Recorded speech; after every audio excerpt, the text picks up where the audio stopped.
Let's do it.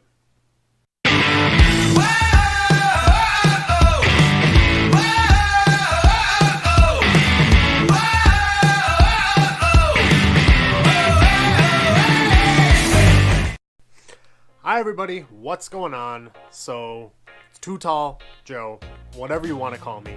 You know, I'm back. Episode number 2. So, let's get started.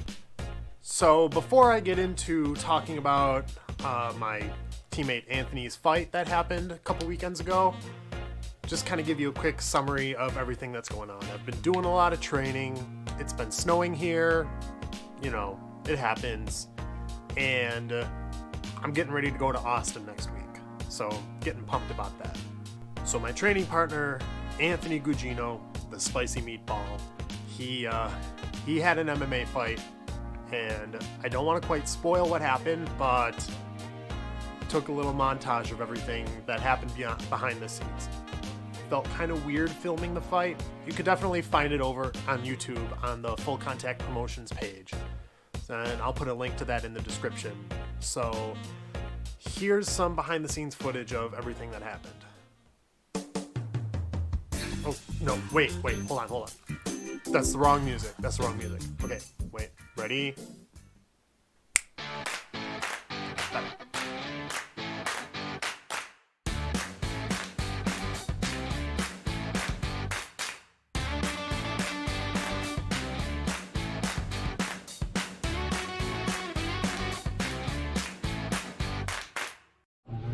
Pretty far. So he needs that last little bit of finishing.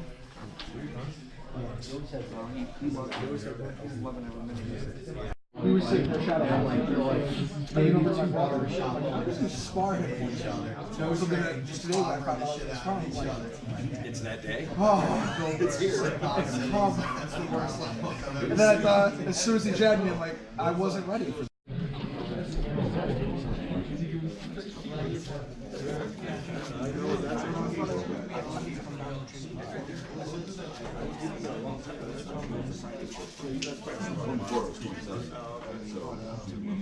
Alright guys, sorry, 5 minutes. We're gonna do it in 5 minutes, right at 5 o'clock, okay? And he, where's my pro kickboxer?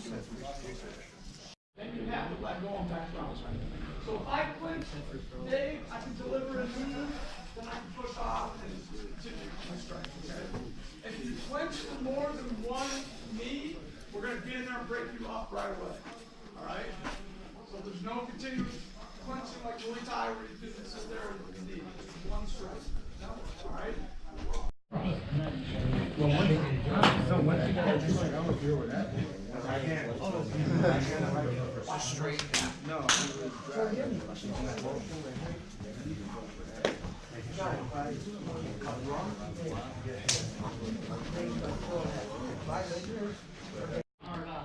Yeah, I hope you just hit something hard real quick.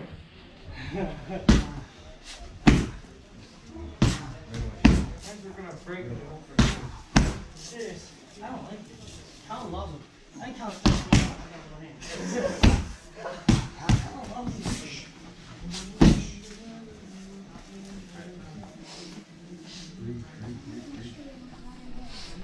Leg kick was there all day. You should have threw that round kick, the right kick to the leg. I should have. I was thinking left, right, left. It don't matter. You won the fight. Yeah.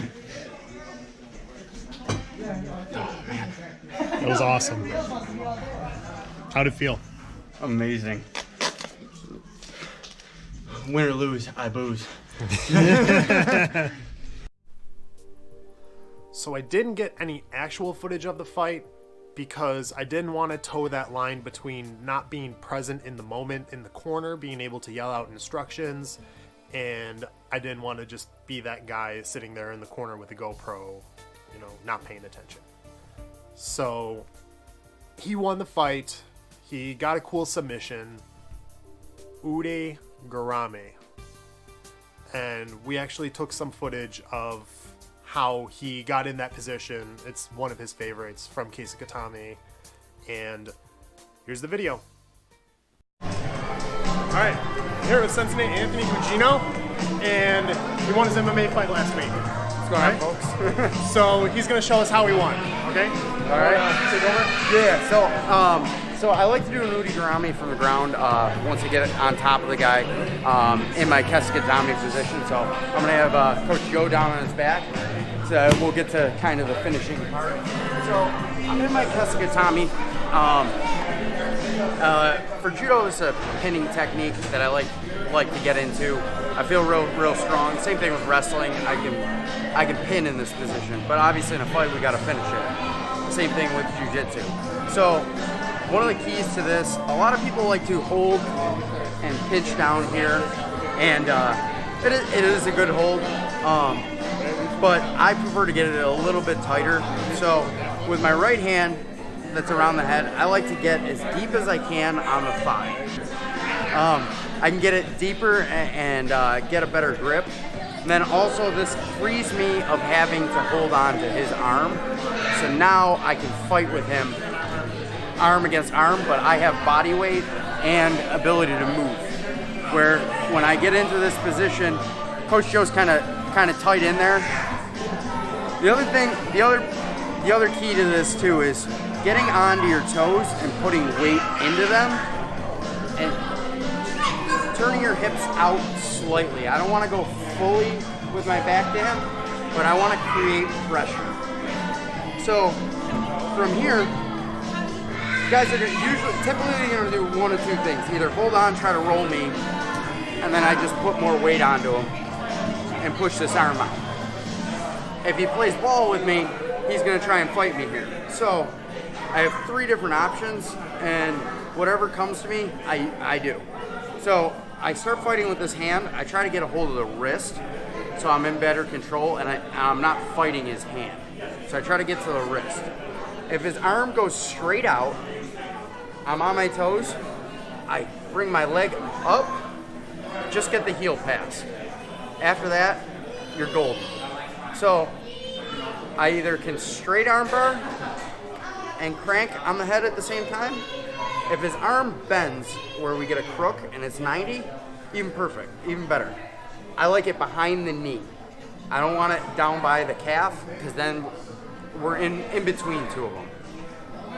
Where I finish from here is I bring this leg out, I clasp like a gable grip with my hands. At the same time, I'm gonna pull back on the head and try and shoot my right leg backwards so that I'm going to basically try and put my hips facing the mat. So, right there. The other option is if I'm fighting with him and he's really strong, and he gets it close to his head with his elbow close to his head, I like to push it by. All you need to do to start is get your head past the elbow. That's where it begins. Now I'm gonna hold on, get the gable grip again. I like to get my hips turned, put the knee into the rib. Now I'm gonna go for my arm triangle.